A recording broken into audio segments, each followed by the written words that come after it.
తెలంగాణలో ఎన్నికలు ముగియడంతో సీఎం రేవంత్ రెడ్డి పాలనపై ఫోకస్ పెట్టారు. 2 రోజులుగా సచివాలయంలో వరుస సమీక్షలు నిర్వహిస్తున్న ఆయన ఇవాళ కీలక శాఖలపై రివ్యూ చేస్తున్నారు.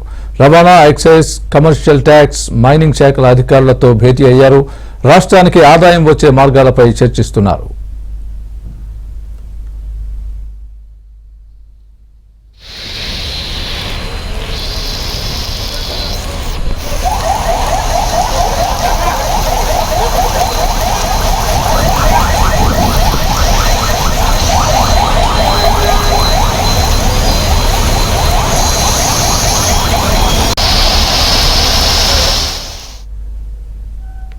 తెలంగాణలో ఎన్నికలు ముగియడంతో సీఎం రేవంత్ రెడ్డి పాలనపై ఫోకస్ పెట్టారు. 2 రోజులుగా సచివాలయంలో వరుస సమీక్షలు నిర్వహిస్తున్న ఆయన ఇవాళ కీలక శాఖలపై రివ్యూ చేస్తున్నారు. రవాణా, ఎక్సైజ్, కమర్షియల్ ట్యాక్స్, మైనింగ్ శాఖల అధికారులతో భేటీ అయ్యారు.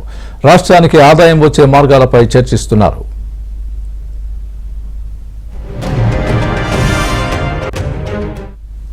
ఇదే అంశానికి సంబంధించి పూర్తి అప్డేట్ మా ప్రతినిధి రాజేష్ చెప్తారు. రాజేష్, చెప్పండి, సీఎం రేవంత్ సమీక్షలకు సంబంధించి మీ దగ్గర ఉన్న పూర్తి అప్డేట్ ఏంటి? ఏ అంశాలపై ఈ సమీక్ష జరుగుతోంది?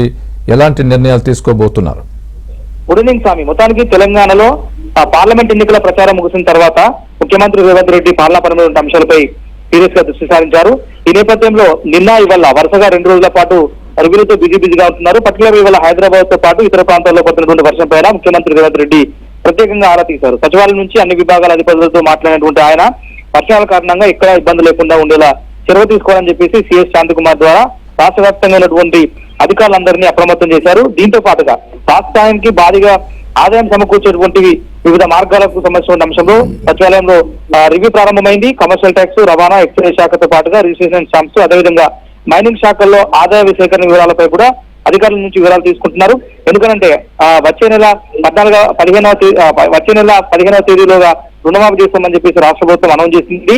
దానికంటే ముందుగా 6 గ్యారంటీ స్కీములు పక్కగా అమలు చేయాలంటే దాదాపు 1,00,000 కోట్ల వరకు రాష్ట్ర ప్రభుత్వానికి అవసరమైనటువంటి అవకాశం కనిపిస్తుంది. సో ఇటువంటి నేపథ్యంలో రాష్ట్రానికి భారీగా ఆదాయం సమకూర్చే శాఖలు కొన్ని ఉంటాయి. అందులో పర్టికులర్ గా కమర్షియల్ ట్యాక్స్, రవాణా, ఎక్సైజ్ తో పాటుగా స్టాంప్స్ అండ్ రిజిస్ట్రేషన్స్. సో వీటికి సంబంధించినటువంటి శాఖకు సంబంధించిన ఉన్నతాధికారులతో సచివాలయంలో ఆయన రివ్యూ కొనసాగుతోంది. సాయంత్రం వరకు కూడా రివ్యూ కొనసాగే అవకాశం ఉంటుంది. రివ్యూ అనంతరం కూడా కొన్ని కీలకమైన నిర్ణయాలు కూడా తీసుకునే అవకాశం కూడా ఉన్నట్లు తెలుస్తుంది Swami. Right, thanks for the update Rajesh.